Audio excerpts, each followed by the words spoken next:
I had not seen This Is Us at that point, and I had not been familiar with Dan's work, and I read this script, and it blew my mind. I gave it to my wife and my dearest friend, and I said, read this, and then I sent it to another friend. I think this is the greatest screenplay I've ever read in my life. His genius, his ability to touch the human heart, to connect humanity globally.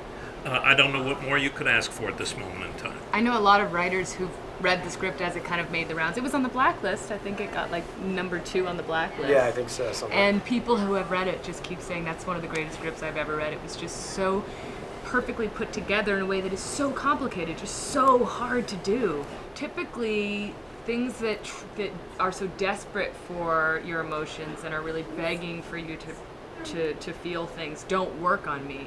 I think the reason Dan's work works on me is because he doesn't shy away from the heartbreaking nature of life in the most kind of poignant way, because it is so shocking. I mean, it's not, people aren't sad for small reasons. These are real human, heartbreaking experiences. And I think what always makes me emotional about this film is the idea of survival, of how we move forward, that we have this capacity for pain, and that is the thing that I find so moving. It's kind of a litmus test of like kind of where you live emotionally, I think a little bit.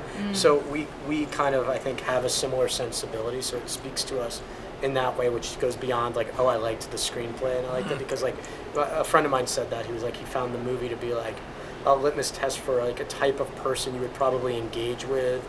Like it would probably be difficult to be married successfully to a person who hated this film if you loved the film. Yes. Whereas there are some films like you can love it, your wife can hate it, and you're totally fine. But I don't want you to be afraid if you're listening out there if you don't like something your spouse likes. No. You can still be together. Yeah, of course. No, I'm saying most films that is, but I think because of something about where this one lives, if you're not violently diametrically opposed, it would be like Sure. It would be like a telling thing. Yes, it would. Yes.